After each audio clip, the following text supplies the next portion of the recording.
My name is Kiani DuPont. In the light of all things that are happening in today's world, my topic of choice for this assignment is ICE/immigration. From this article, K through 12 education in the United States, it begins to talk about how America has always had a very diverse population, with immigrants making up for that diverse population. Apart from that, students of immigrant parents in school environments are outperforming academically better than those who are not of immigrant status, or those who are not children of immigrant parents. To support my claim, going back to the article in my previous rant, while facing more disadvantages socially and economically and in the educational system, with all these obstacles for immigrant students, the outperformance alone should show the devoutness and determination of those of immigrant descent or of status. Even though it could never happen, schools should give more advantages than disadvantages to help with students with low income or bad backgrounds. These advantages can start with clubs being made at schools that have a diverse attendance rate so students can relate and have a safe place to learn more efficiently. All students should have the right to a proper education, without the thought of what might stop them from getting that education.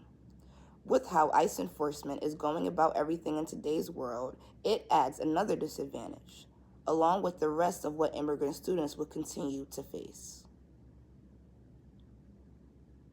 Attacking a children's education should never be okay, and people should never be okay with the thought of that. How can a child learn when the world around them won't allow them to? Additionally, researchers from this article gave more points towards, even with all these disadvantages and discrimination tools to target them, they will still continue to be even more resilient and hardworking. My third point from this article explains the expression of U.S. legislation called the DREAM Act. This act and legislation was designed to help children of immigrant status obtain citizenship that had fitted into the criteria and had eligibility for it. It also gave preparation and program placement for children of immigrant status who wanted to go to school and college as well. Even with these opportunities, there are still things that children of immigrant status face. In another light, from this article, the majority of children of immigrant status who have parents who are immigrants are bilingual. When someone knows two languages, it also ties into the overperformance of children who derive from these backgrounds. Now, the worry of being ripped from their families is constant worry to many immigrant children that also make it unjustifiably unfair for their education. Back in the 1800s and early 1900s, the people that were in charge thought that making school mandatory was the best way to bring everyone together. When all of those European immigrants were coming over, everyone, including the immigrants themselves, had expected public schools to be great and equal. They wanted schools to help newcomers get ahead, but also wanted to Americanize these immigrants so they would better fit into their society and social norms. And for a while, it had actually worked for those white European families. Within a generation or two, they were slowly moving up, getting better jobs, and being more accepted into society. Additionally, in the 1800s and 1900s, the people in charge gave European immigrants more of advantages. The article states how all the European immigrants that were coming over had a better opportunity and better opportunities and better benefits. To continue, because of that, everyone has started to believe in something called linear model of assimilation. This is the idea that if you go to school, if you work hard, you will eventually start to blend in and you will eventually start to become successful. This way of thinking has started the main thought process for people that immigrants was supposed to work in the U.S. The point of this section in the article helps provide the point that people's old school way of thinking doesn't work anymore. There is nothing to back up like they used to. However, the world has changed.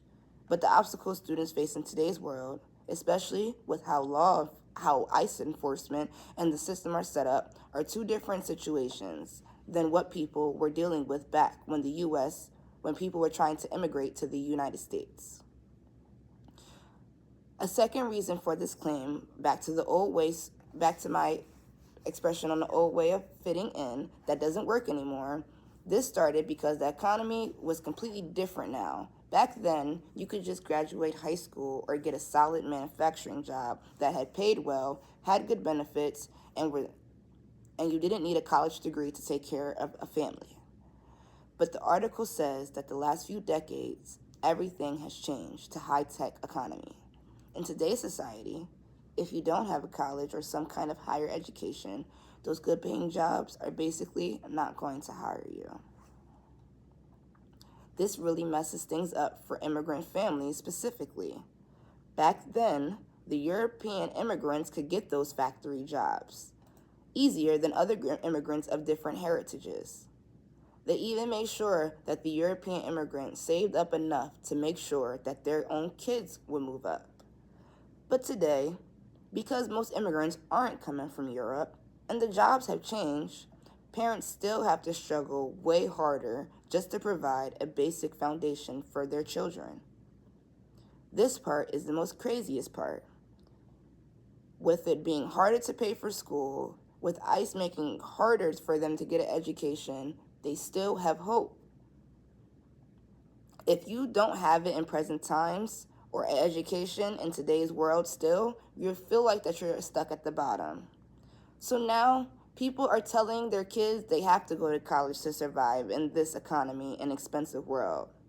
But at the same time, people around them are still making it impossible for their families to afford and making it impossible with all of the obstacles they still put in the way. This article also says that things have gotten way more complicated because schools are more diverse than ever in today's world. The white middle class are starting to go crazy because they think that schools are focusing too much on multiculturalism instead of just making everyone American again. But this is a very wrong way of thinking once again.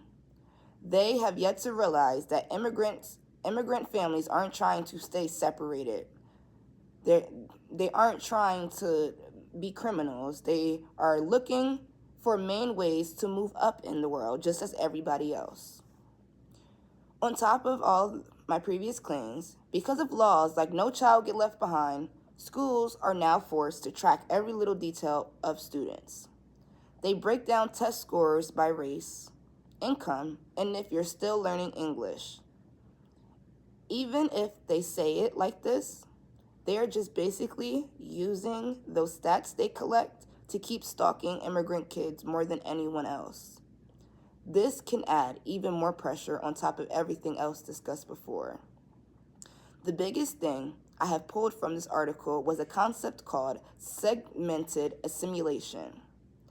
This statement means that it proves that the old idea of everything slowly moving up the ladder is dead. But now in today's society, your success depends wholeheartedly on the community around you and how they actually see you. If the neighborhood or school sees your race or your background and treats you like a problem or marginalizes you, it really doesn't matter how hard you ever work in life. It creates a feeling of getting to be held back. It's not just what about the student brings to the table. It is about if the system actually opens the door or keeps it locked in their face with putting obstacles in their way, such as ripping families away and keeping children that are overachievers behind. School systems and officials need better judgment calls, especially ones that regard treating students differently due to their ethnicity or heritage or where they come from. All students should be able to climb. All students should be able to reach goals without halting obstacles in their way. The school system around themselves looks like they're failing their immigrant students. We need more empowered opportunities to be put in place so that all students and children can get an equal learning experience.